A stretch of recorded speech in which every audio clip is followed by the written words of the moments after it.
Hello, I'm Manuel, and I will tell you a folklore called Bawang Merah and Bawang Putih. A long time ago, in a village, there lived a beautiful girl named Bawang Putih that lived with her evil stepmother and stepsister named Bawang Merah. Bawang Putih's father had passed away, making her stepmother and stepsister had full control of the house. They treated Bawang Putih so badly, making Bawang Putih as their servant. She cleaned the house, cooked, washed clothes, and looked for firewood. If Bawang Putih's work went wrong, her stepmother would punish her by not feeding her. Because Bawang Putih worked so hard and was punished so harshly, her body became thinner. Her stepmother and Bawang Merah further tortured her. Bawang Putih tried to be patient, but sometimes she would cry at night. One day, Bawang Putih went to the river to wash clothes. She was sleepy and hungry. Her body was weak. While washing, Bawang Putih didn't realize that her stepmother's favorite shawl had passed away. When she put all the clothes into the basket, she was surprised to find her stepmother's scarf was not there. Bawang Putih decided to go back down the river to look for her stepmother's shawl. In the middle of the road, she met a farmer. She asked the farmer if he saw any red scarf. The farmer said that the red scarf has been taken by a grandmother that lives on the mountains. Bawang Putih immediately headed up the mountain and found a wooden house. Bawang Putih knocked on the door of the house, and the old grandmother came out of the house and greeted her. The old grandmother will give a red scarf with one condition. Bawang Putih must help her first, and Bawang Putih agreed.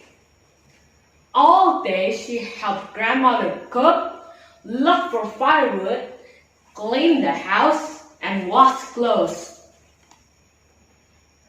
For Bawang Putih, all of this work was easy because she was used to doing it. Finally, it was time for Bawang Putih to leave for home. The grandma gave her the scarf. As a gift, there were both small and large pumpkins on the table.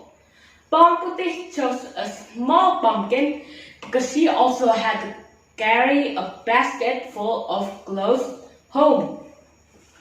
Arriving at home, Bawang Putih was scolded by her stepmother and stepsister. Then they sewed the pumpkin brought by Bawang Putih. They wanted Bawang Putih to cut the pumpkin because they were starving because of Bawang Putih's quote-unquote fault. Bawang Putih took the knife and split the pumpkin. What a surprise! The pumpkin was full of sparkling and expensive jewelry. They asked Bawang Putih where did she got it and why is the pumpkin filled with the jewels? And then Bawang Putih told them everything. Bawang Merah said that Bawang Putih should have picked the big pumpkin so they will get more jewels. Hearing the words of Bawang Merah, the stepmother finally got an idea. The next day, the stepmother and Bawang Merah went to the river. They deliberately washed away the red scarf.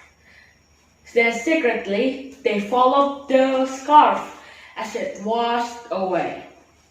and the red scarf was picked up by the old grandmother. The stepmother and Bawang Merah followed the old grandmother who went up the mountain with complaints. At the old grandmother's house, the stepmother and Bawang Merah knocked on the door. The old grandmother welcomed them. Then the stepmother and Bawang Merah pretended to be sad and asked about the red scarf. They asked Grandma if she saw a red scarf, and the grandma said yes. The grandmother said that she will give them the shawl if they help her. The only way to get a pumpkin was to work to help the old grandma, but they still can't stop complaining. Finally, Bawang Merah and the stepmother finished their work at the old grandmother's house. The old grandmother gave the shawl to Bawang Merah and her mother. As a gift, there are 2 pumpkins, one large and one small, on the table. And of course, the stepmother and Bawang Merah chose the largest pumpkin. The grandma advises them that they need to open the pumpkin when they got home. And, of course, Bawang Merah and her mother didn't obey the advice of the grandmother and opened the pumpkin in the middle of the way. They were impatient to get their hands on the jewelry inside. They opened the pumpkin and they got surprised, because inside the pumpkin were venomous animals. Both of them got bitten by snake, and because they are still in the middle of the forest, no one came to help them.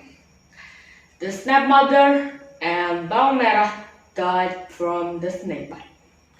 Their greed brought them to disaster. Bawang Putih lives happily after.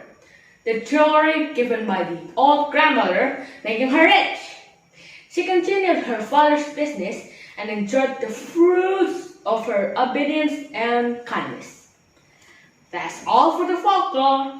Thanks for listening. Bye bye.